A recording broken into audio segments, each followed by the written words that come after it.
আসসালামু আলাইকুম প্রিয় শিক্ষার্থী বন্ধুরা, আশা করি তোমরা সবাই ভালো আছো। যারা সপ্তম শ্রেণীতে পড়ছো তারা ষান্মাসিক মূল্যায়ন টেস্ট দিতে দিতে হয়তোবা অনেকটাই ক্লান্ত, কিন্তু যাই হোক, ক্লান্তি কাটিয়ে আবার তোমাকে পড়াশোনা চালিয়ে যেতে হবে। আর এই জন্য তোমাদের পড়াশোনাকে সহজ করার জন্য যতটুকু সহায়তা করা দরকার সেই সহায়তাটুকু টিচিং রুম থেকে তোমরা রেগুলারলি পেতে থাকবে। তোমরা যারা এই টিচিং রুম চ্যানেলটির সাথে আছো, তোমরা জানো আমরা তোমাদের জন্য নমুনা প্রশ্ন, পরীক্ষার প্রশ্নের যেই সমাধানগুলো কারেক্ট ওয়েতে দরকার হয় সেগুলো প্রোভাইড সবগুলোই করে আসছি।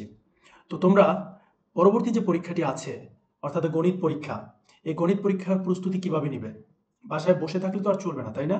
সময়টা কাজে লাগাতে হবে। এই জন্য আমি তোমাদের জন্য তৈরি করেছি একটি নমুনা প্রশ্ন।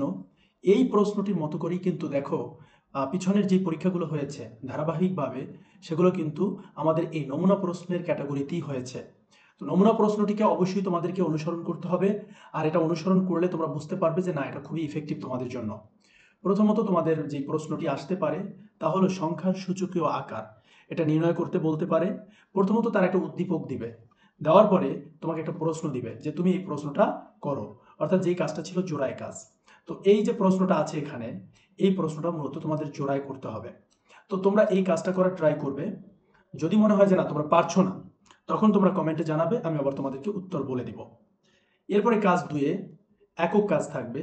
যে একক কাজের দুইটা প্রশ্ন থাকবে, ক এবং খ। এরকম দেখো দুইটা প্রশ্ন আমরা দিয়েছি ভগ্নাংশ থেকে। সো এই প্রশ্নগুলো মূলত প্র্যাকটিস করবে। এই ধরনের যে প্রশ্নগুলো আছে এগুলোর মতো করেই প্রশ্ন তোমাদের পরীক্ষায় থাকবে। পরবর্তী কাজ 3, যেটা হচ্ছে মডেল তৈরি, অর্থাৎ কাগজ কেটে রং করে তোমাকে মডেল তৈরি করতে হবে। সো এই যে x+4 x-3 এগুলো দিয়ে কীভাবে মডেল তৈরি করতে হয়, সেই মডেল তৈরির প্র্যাকটিস তোমরা এখন থেকেই করবে।